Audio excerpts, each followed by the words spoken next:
এই পুটেদা খেলতে যাবি না? সবাই তোর জন্য ওয়েট করছে। যাবো দাঁড়া, ভাতটা খেয়ে নি। তুই আয় এখানে বস।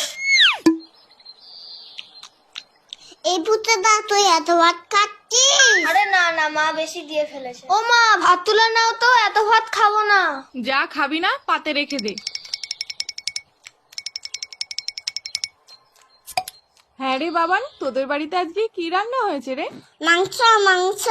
তাহলে পুটে আজ দুপুরে মাংস ভাত খেতে যাব বাবানের বাড়িতে, কি বলিস? কেন তোমাদের বাড়ির রান্না হয়নি? হয়েছে তো, কিন্তু তোদের বাড়িতে তো মাংস হয়েছে, তাই যাব। পুটেদা এত ভাত খেয়ে নিল, তাহলে তো আমাদের সবার ভাত খেয়ে নেবে। হ্যাঁ মা, যাবো যাবো। না আমি তো মিথ্যে কথা বলেছি। বাবা তো পচা কাজলা মাছ এনেছে বাজার থেকে। আমি এখন যাই, সবাই আমাকে খুঁজছে।